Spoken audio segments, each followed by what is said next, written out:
Oh my gosh, this is intriguing. Yeah, man. I'm stoked to go to the temple. Glory, glory, glory. The raiment that Adam is wearing, in one vein of thinking, is Lucifer's mantle. It was given to Adam. Kind of weird. Kind of weird. After you hear the story, I'm hoping that you will read Genesis in a completely different way. Okay. Because you could look at Genesis as a history of Adam's garment. Right, so the way it's depicted in Genesis is, oh, I'm hungry. I'll give you my birthright. No, that wasn't how it was. It's, those guys are going to kill me because I'm wearing this garment. Quick, hide me. That take this so garment. changes Doesn't it? the interpretation in the ball game. Doesn't it? This is revolutionary stuff. Doesn't it? And I know. Whoa. I know. It's crazy, right? Now that is contrary to Genesis. Totally contrary to Genesis, but it's consistent with the Book of Mormon. Welcome, ladies and gentlemen, back to Ward Radio. I am your host, Cardinellis. Today I'm joined in the studio by Jonah Barnes, the Associate Professor of all things Apocryphal, who's going to talk to us today about the garment of Adam. We're going to be doing a little bit of a deep dive into the true origin story, kind of like true crime. This is more like true archaeology, religio-archaeology. I don't know what the exact terminology is here.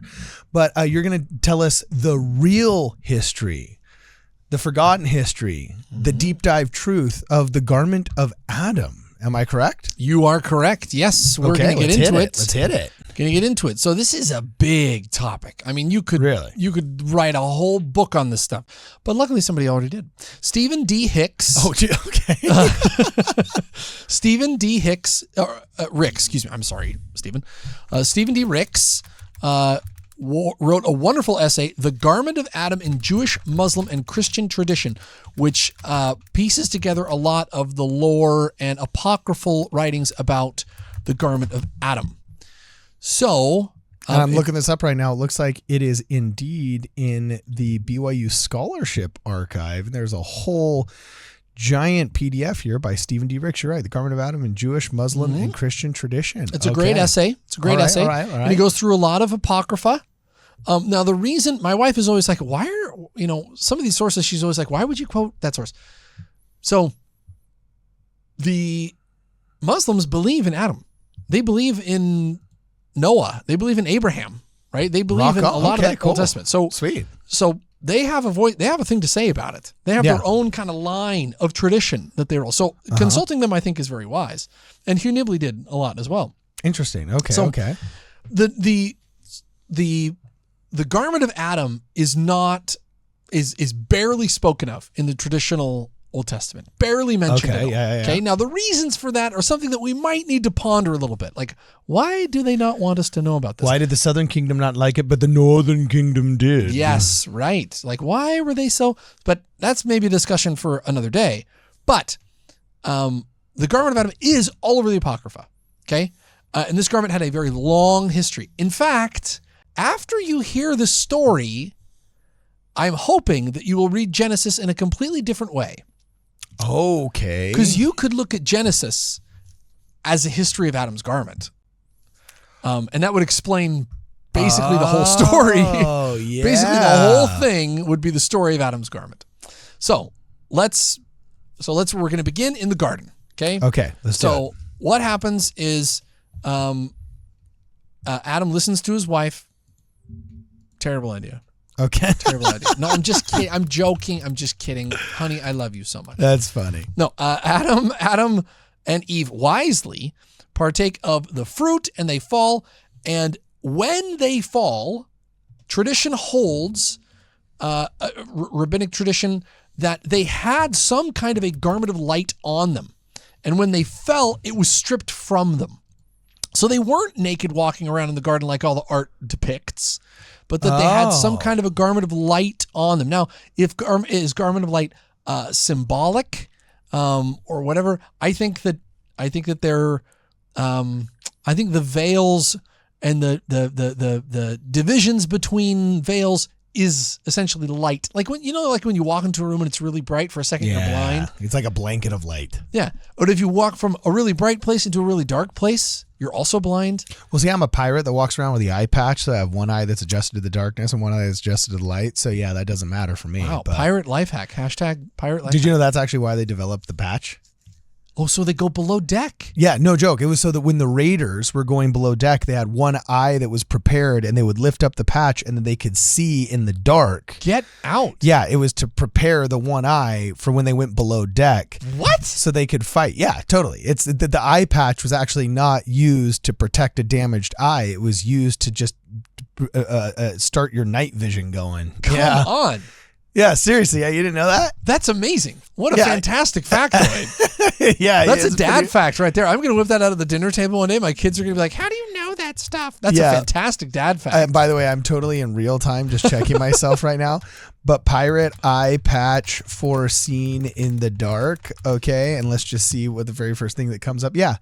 It says right here, I'm going to put it on the screen, that the eye patch would be used to prepare one eye to see in the dark. So when they would go below deck, they could swap the eye patch from one eye to another and see with the eye that had already adjusted to low light conditions. Wow. What? Yeah. Dude. This is the original, like, you know how the Russians would use a pencil when the Americans spent like $5 million getting a pen that would write upside down in space and all that other stuff? Yeah. Like, yeah, this was like the Russian version of night vision goggles. Yes.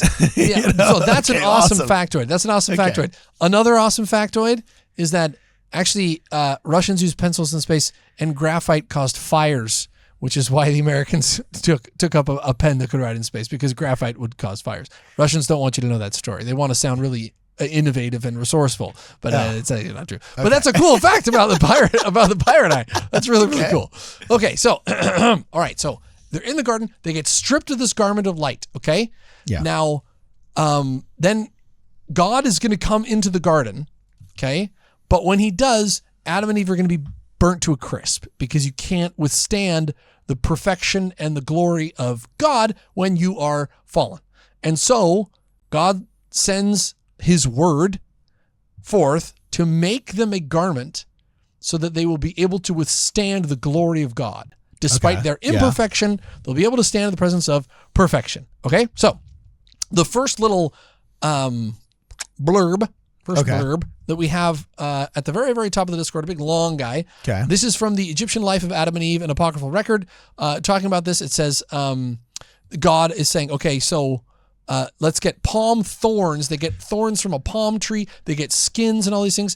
And an angel comes and they actually sew it using palm thorns and skins. So we're to make them a only garment. using evidences from the Apocrypha for this, right? Well, no, there's some from the Bible too. Okay, rock on. Okay. Oh, sure. There's lots of good stuff. Yeah.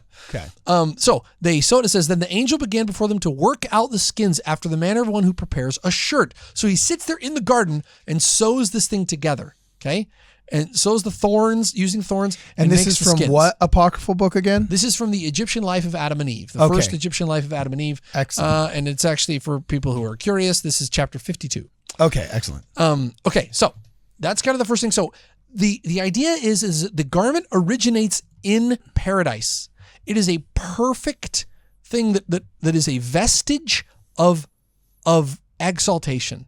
That Adam and Eve take with them out of the garden. They make fig leaves for them, which represents their own feeble earthly attempts to cover their shame. Doesn't work. So God creates the kafar. He creates the covering. Now, kafar goes on to become the word kippur, which means atonement. Okay. So atonement is a Latin word that somebody made up to mean being one, and that's not what it means at all in the Bible. It means to cover your sin. So the garment is the ultimate symbol of Christ's sacrifice. The penultimate symbol of Christ's sacrifice. He is God's word, sews it himself, puts it on Adam to save him for the glory of God so it doesn't fry him and burn him like a rotisserie chicken. Okay, rock on. All right. Don't want to end up like a Costco rotisserie chicken. Keep that every time you take off your garment. You remember that. Okay. You think of a rotisserie chicken. Okay, so also in the Discord, it's a weird little highlighting from this is the Egyptian Life again.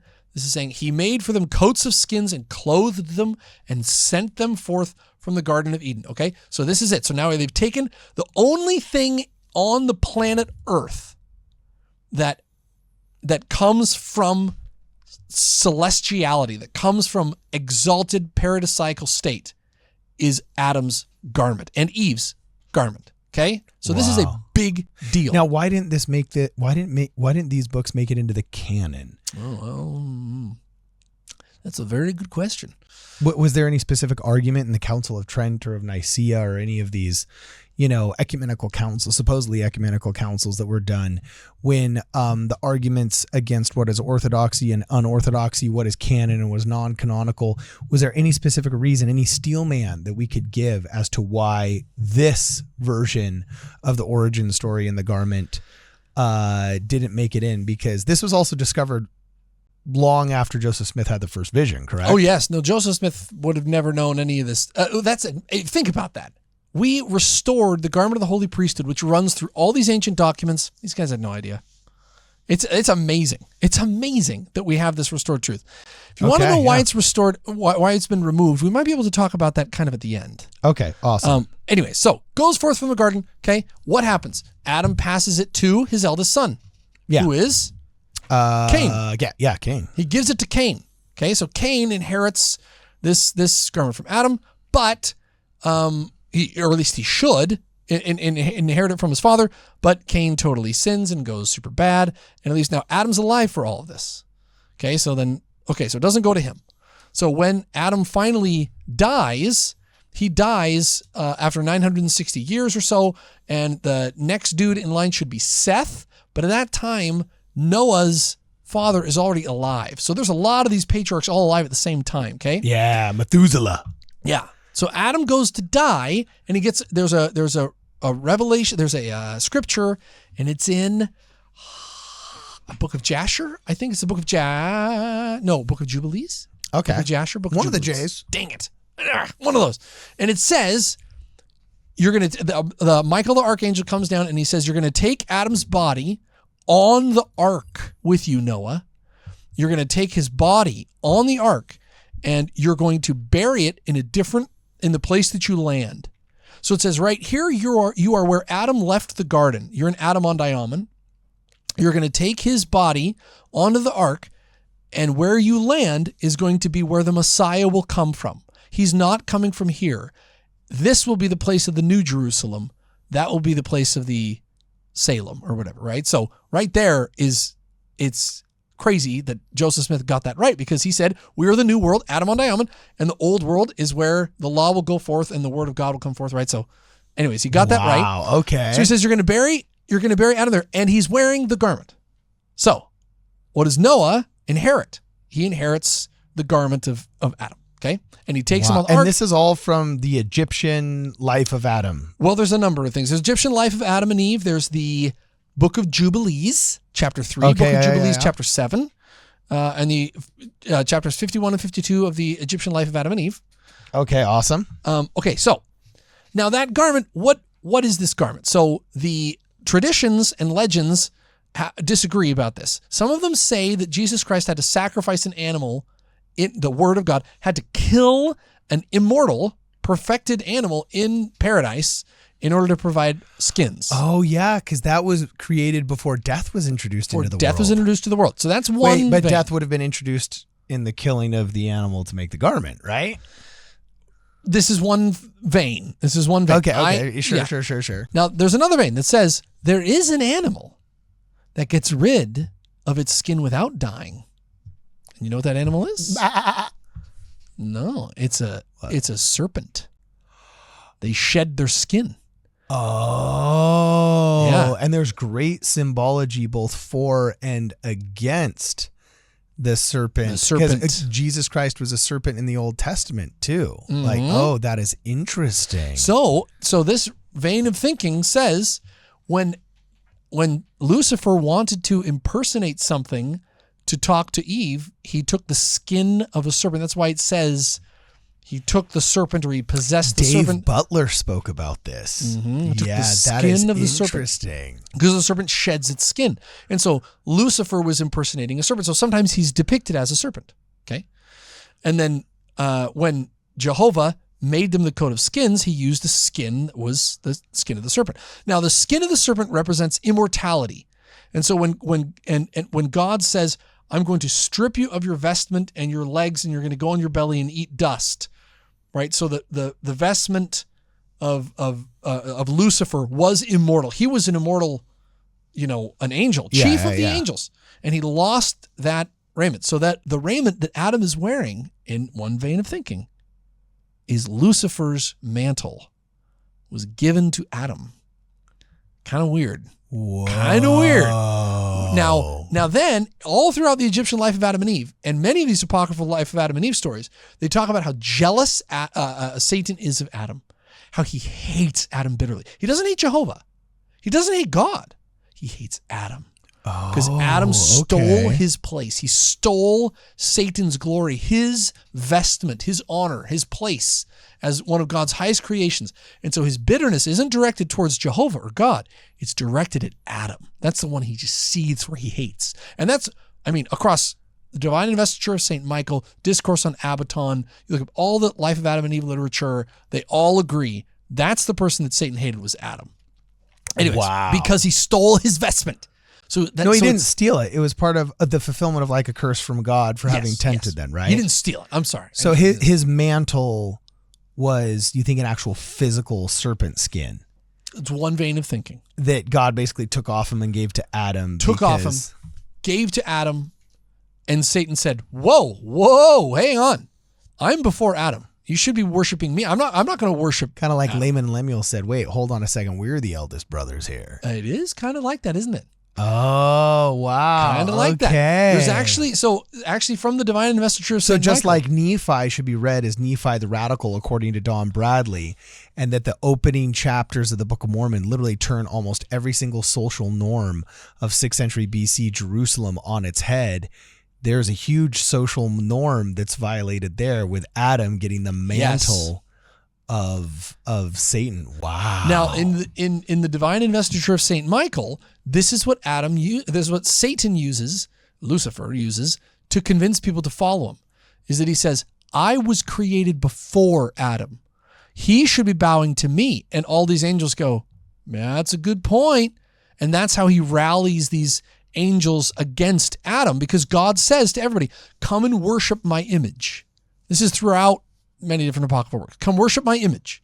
And Lucifer's like, I'm not worshiping this guy. I was created before this guy. And that's where the great... Wow. Okay. He hates Adam. He hates Adam. So Adam gets the vestment, the immortal, eternal, celestial vestment. Okay. And now, as you're talking about that, I do have a question. You said at the beginning of this episode that after Eve so wisely chose of the fruit and so on and so forth, and in the Church of Jesus Christ of Latter-day Saints, we do have a different take on original sin than like Protestants and evangelicals and so on and so forth, that's informed by modern revelation. That you say, is that mirrored in the Apocrypha? Are there any other apocryphal works that famously say like it was a fall forward because Adam fell that men might be and men are that they might have joy, and then none of that could have been brought to pass without the conscious choice to fulfill one commandment by violating another? Therefore, it was a, quote, fall forward. Okay. Are there apocryphal works that were suppressed that talk about a fall forward as well? Or is that just uniquely laid at the feet of divine modern revelation? That is all over the Apocrypha. You're 100% right. Oh, 100%. The Armenian Apocrypha coming out right, the most recent discoveries, the translations of ancient Armenian Apocrypha, all over the fortunate fall. All over. Eve is this shrewd, wise, she's not some waif, she's not some pushover. She knows the score. And Satan is trying to trick her, and she figures it out, and she's like, the fortunate fall, all over the Apocrypha. Kids really? Oh, yeah. Kids are wonderful. Marriage is wonderful. Romance is great. Women are wise, and they were always together. Like Genesis gives you none of this. But we find it in 2 Nephi chapter 2.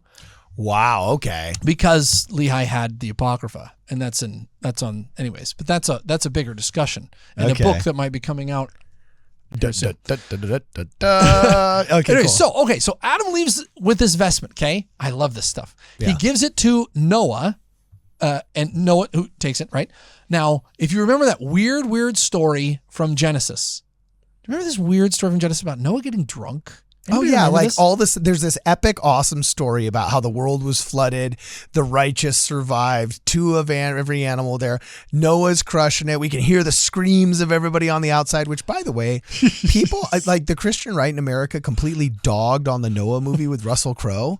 But I think they handled a lot of those scenes in a really cool and super interesting way. Spooky way, Yeah, and when the people were at the very top of the mountain and that last part could survive and you heard them outside, that was so hardcore. But you're like, hardcore, dude. Probably is the kind hardcore. of way it was. Yeah, the rock puppets was a little weird. But there were some scenes. There were some scenes that you don't think about it. You're like, and it wiped out the whole earth or whatever. Like, yeah, okay, next page. Like, whoa.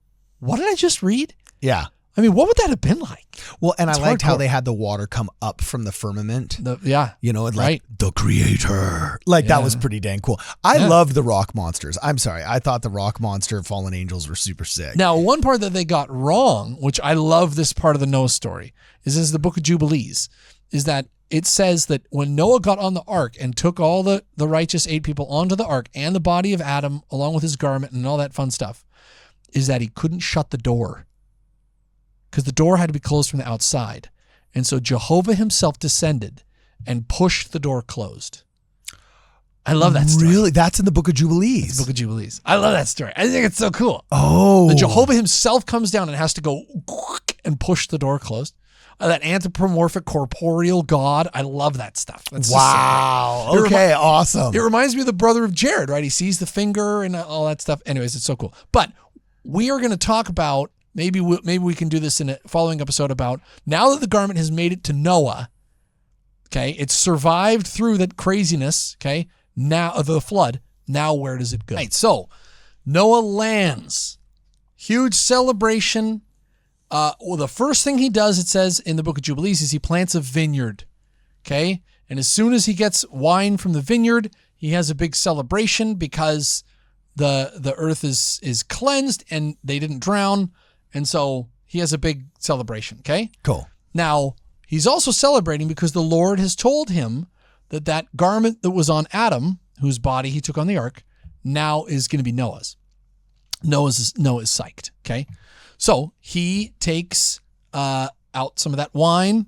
He has a good old time or something. Yeah, This is where it gets kind of fuzzy, okay? Well, the book of Genesis said he became a man of the land. So presumably he started cultivating grapes and then figured out if you let them sit long enough, woohoo! Good stuff starts to happen. So it says in Genesis, it says, and it was evening and he drank his wine, he and his children with joy. They're all having a celebration.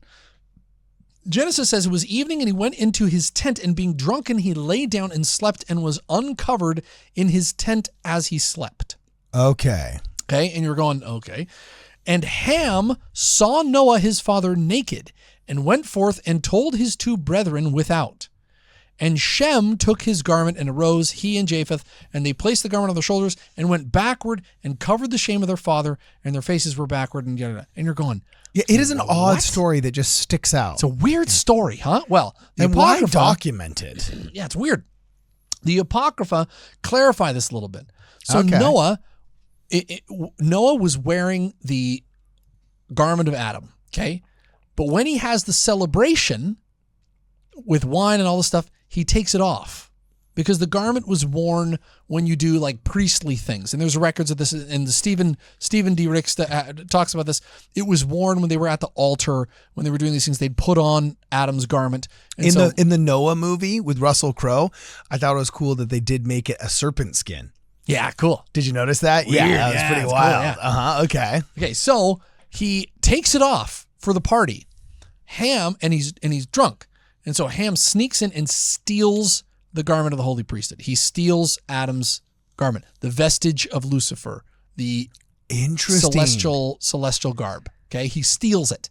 That's why Noah curses Ham and all his seed. So how did it get translated into this whole controversial thing and about like what is the true sin of Ham? And now people are arguing about whether it was an illicit deed on him or on his mother. Like how did that happen? So, okay, well, or this might be the beginning before the end, but basically, if you want to take out the garment, and we'll talk about why later, but if you wanted to take it out and you're excising it from that story, what do you replace it with? You're like, well, I hate those people, so I'll say he was like those people, right? Like I hate Sodom. Oh, and so interesting. you kind of, maybe he was doing something like that. Because they got to replace it with something. Why was Ham cursed? And he was like, a Gomorrahite. Yeah, You so know, like, they okay. kind of, and people kind of interpret it that way or whatever. But it's because the gaping hole is left there. We're left with this weird story. Like, what is going on? He's naked? Like, what? That makes a lot more sense, though, because just like Esau was, Esau wanted the birthright. And that's coming. Yeah, so people wanted this, and it makes sense it would be stolen to such a degree that it was people coveted. It was coveted. So now it's in the hands of Ham. Okay, so Ham passes it down. And this is the exact same actual physical thing, almost like a relic. Yes. Now it's made. Now the legend surrounding this is that it never decays. It never I was wears. literally about going to say, dude, my jeans wear out. Like hand-me-downs last 1 or 2 kids tops. The third kid gets like torn up shreds. Yes, because those things are made of material that is corruptible. But this is from paradise. Yeah. Right? This is like Okay. So cool. it can't ever, it tatter or anything, right? So it goes to Ham, who passes it down through his line to Cush, and Cush gives it to Nimrod. Ever heard of this guy, Nimrod? The great warrior. Yes, Nimrod. There is a picture in the Discord of Nimrod. It's a Babylonian frieze. Oh yeah, okay, yeah. Kind of carved there. That's Nimrod. He was the great hunter. Now in Genesis, it gives us this weird kind of hint. Oh, there was this guy Nimrod, and he's kind of a good hunter. And it moves on. You're like, what? That's it. The Apocrypha give a lot more detail, especially in the book of Jasher, about who Nimrod is. So the reason that Nimrod is a great hunter is because he's wearing Adam's garment. So just like the Liahona was a religious relic given by God that would help them find the resources that they need while they were in the desert. Supposedly this garment of Adam had divine characteristics that would make Nimrod a good hunter. Wow. That's a great parallel, actually. Yes, I didn't think of that. All right. Yeah, so Nimrod uses the garment. Now, lots of legends surround this, that the garment has the smell of paradise. They call it the spirit of heaven, or the spirit of paradise, the breath of it. And so like when Jacob hugs Joseph, he can smell the garment. When they're embracing each other, they have the breath of paradise, because Adam's holy garment has that still in it from paradise. The day that God came down to see them in paradise, he wasn't there all the time. It wasn't just some afternoon. It was the day upon which he would come into the temple. They would burn incense. Paradise was the temple, and so the incense, the holy incense of the garden, was wafting through the air, and it went through the garment that Adam wore, and so that's why it always smelled like the holy incense from the Garden of Eden. Wow. Yeah, pretty cool. Okay, so it gets down to Nimrod. Now, Nimrod, not a good guy. Nimrod is kind of a dork. And then he's out hunting, and he's rivaled by who's the other great hunter mentioned in the Bible? All you Bible scholars, who's the great hunter mentioned in the Bible? Oh, I don't know who. Big hairy guy, big red hairy guy. Do you remember him? Esau. Oh, Esau. He was mentioned as a big hunter? He was the other great hunter mentioned in the Bible. Now, Nimrod's getting old, and Esau's jealous of Nimrod and Nimrod's garment that makes him this great hunter. And so one day, and this is in the book of Jasher or Jubilees. Okay. I always mix those two up. This is Jasher. In the book of Jasher, Nimrod is out hunting. And I think we have the verse right here for people who think that I'm totally making this up. Rock on, yeah. If you look, it's above the very, very happy dancer that we're going to get to. Okay. There's a little longer one, right? Keep going. This is from that. Okay. This is from the book of Jasher. It says, Nimrod and 2 of his men that were with him came to the place where they were. They're out hunting. And Esau started suddenly from his lurking place and drew his sword and hastened and ran to Nimrod and cut off his head. Jeez, Yeah. we thought Nephi was hardcore. Savage, right? Yeah. And Esau fought a desperate fight with the two men that were with Nimrod, and they called out to him. Nimrod turned to them and smote them to death with the sword. And all the mighty men of Nimrod who had left them to go to the wilderness heard the cry at a distance, and they knew the voices of those two men, and they ran to know the cause of it. And when they found their king and the two men that were with them lying dead in the wilderness, and when Esau saw the mighty men of Nimrod coming in the distance, he fled and thereby escaped. And Esau took the valuable garments of Nimrod. So what he does is he has Nimrod's clothing on. And so Wow. he's running, and he's like, they're going to catch me and kill me. And who does he run into? Jacob, his brother. Yeah, okay. Yeah, he runs into Jacob. And what's Jacob doing? He's making some porridge. He's making some pottage. And Esau is being chased by goons who are going to kill him. And so he says, hey, Jacob, tell you what, I'll trade you for that pottage if you take this this garment from me. What do you say we do a trade? Esau like an idiot. And he says, and this is in the Bible, he says, I'm going to die anyways. What's the point of me having this wonderful garment if I'm going to die because these guys are going to come kill me? And Jacob says, yeah, sure, I'll trade you. And so he trades him the pottage and gets the birthright. He gets the holy garment back to the line of Shem, back to the line of the holy patriarchs from when Ham stole it. It finally comes back to Jacob. And that was the switching of the pottage. That's what the whole thing was about. So was it a benevolent act on behalf of Esau then instead of maybe a foolish act? So, right. So the way it's depicted in Genesis is, oh, I'm hungry. I'll give you my birthright. No, that wasn't how it was. It's those guys are going to kill me because I'm wearing this garment. Quick, hide me. That Take this so garment. changes Doesn't it? the interpretation in the ball game. Doesn't it? This is revolutionary stuff. Doesn't it? And I know. Whoa. I know. It's crazy, right? So he gives it back to Jacob. Now here's the problem, is that Jacob doesn't have the blessing from his father because Isaac liked Esau more. Remember this? Okay. Right? Isaac loved Esau more. And so Rebecca, who's the mother, loves Jacob more and has to think, how do I get the blessing from Isaac? And so she puts on, and I actually have so in the Bible, there's this weird verse. This is from Genesis. Oh boy, I'm going to get this wrong. 13, I think. Okay. Well, it's verse 13. And his mother said unto him, upon me be thy curse. Okay, is that one? So he said, yeah, he's saying to Jacob, I want you to go steal the blessing from Isaac. I want you to steal Esau's blessing because he's the firstborn, but I want you to be the cool one. So you need to go steal it. And he's like, Mom, Esau's going to chop me into little pieces if I steal his blessing. What are you thinking? And she says, upon me be thy curse, my son. Obey my voice. Go fetch them. And he went and fetched and brought them to his mother. And this is like meat. Thing. And Rebekah took goodly raiment of her eldest son Esau.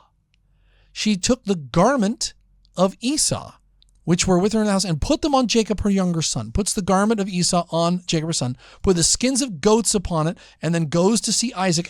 They always change the name of this thing to like goodly raiment. Like, why is there this constant reference to just clothing of fine craftsmanship? Yeah. Like the wow. Yes, they always try to Dude, it's hidden in plain sight, bro. I know, dude. Yeah. So he goes, he gets, you know the story. He gets the blessing from his father. Now, Jacob, he has the blessing of the patriarchs. Now he has the garment of Adam.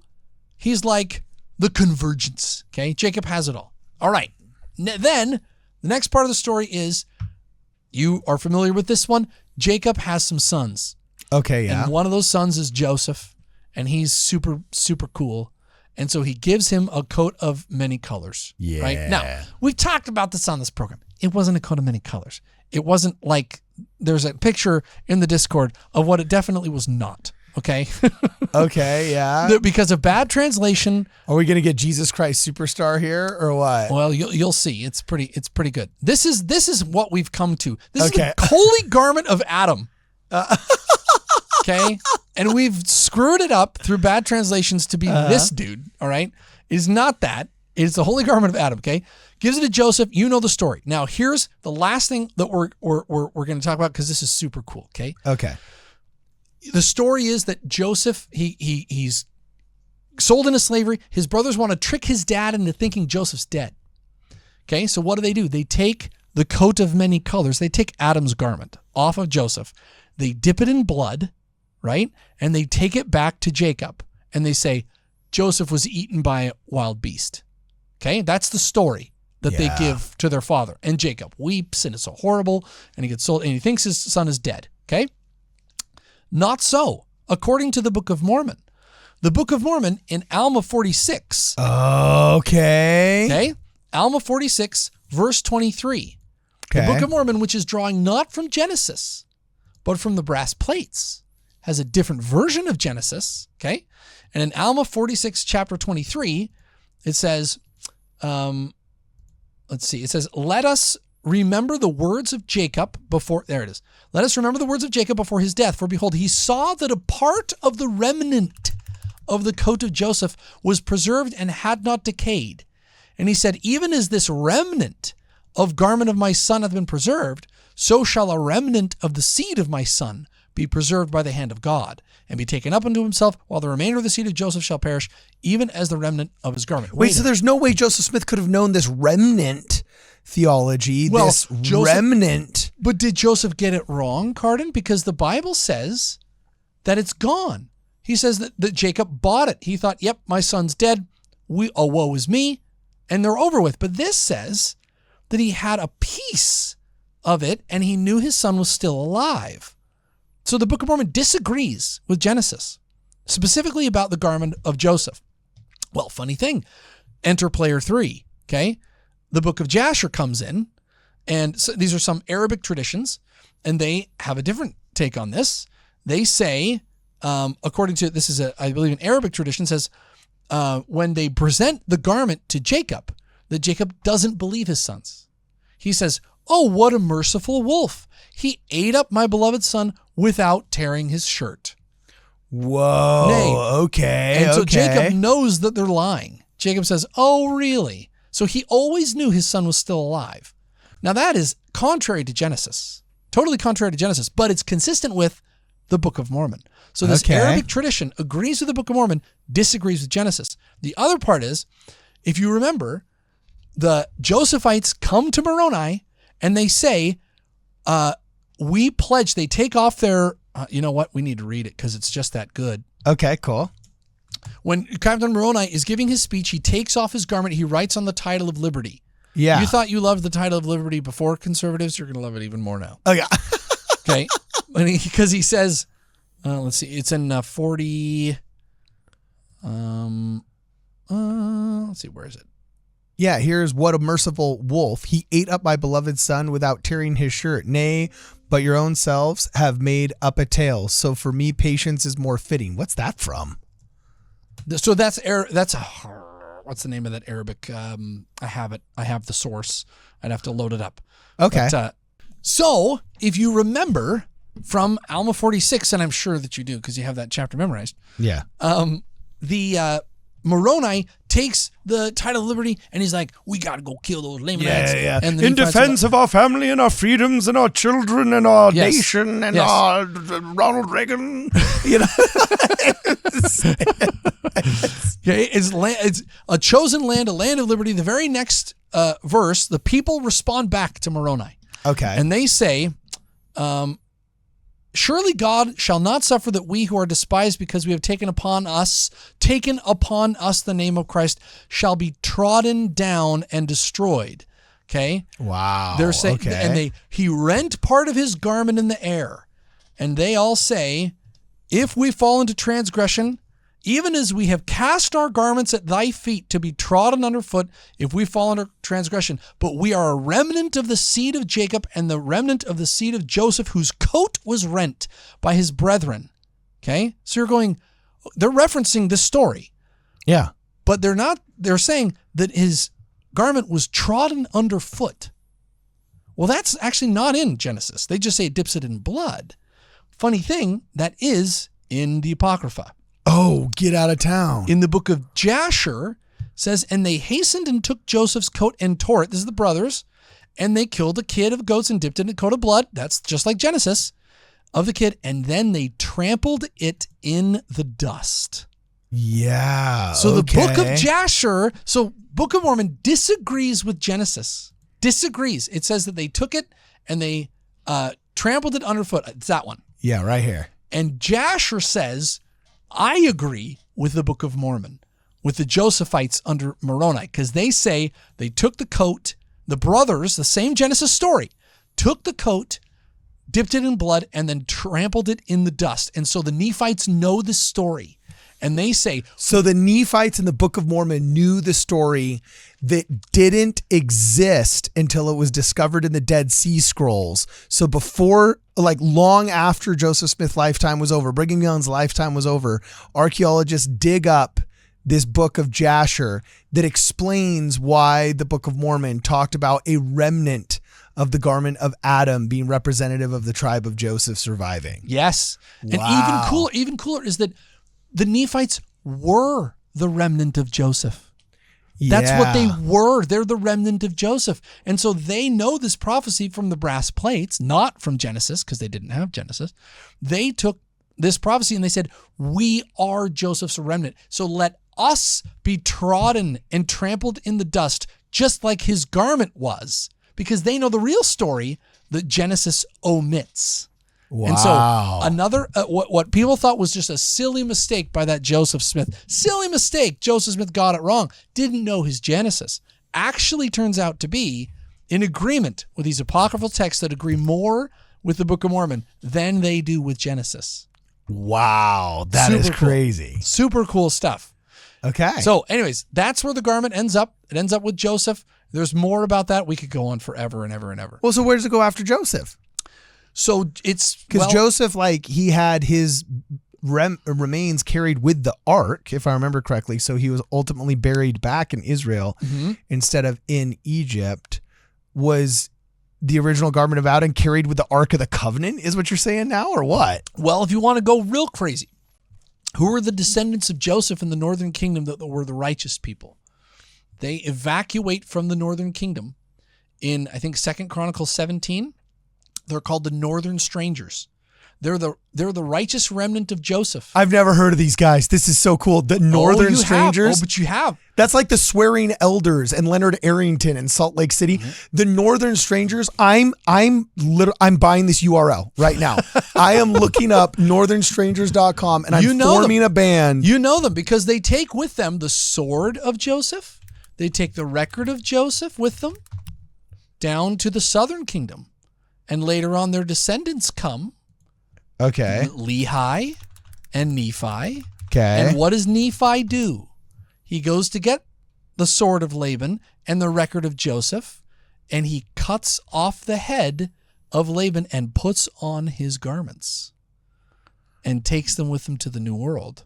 Oh, so do you think Laban had... Just like the story, just like the same, it's like the same story. Joseph, there's no way Joseph Smith could possibly have known the story. There's no way he could have known the story. So the northern strangers took Adam's garment. Because they were the righteous remnant of the Josephites. They were the only ones. Northern kingdom was going wicked. They leave to the southern kingdom. They're Josephites. They're the righteous ones. They leave to go to the southern kingdom. So they take with them all the good righteous stuff. And Laban had to have been a descendant and being the eldest of them. So you think the garment... Okay, so just like Don Bradley points out that the sword of Laban was probably the sword of Joshua. Sword of Joshua. That was a family relic and heirloom.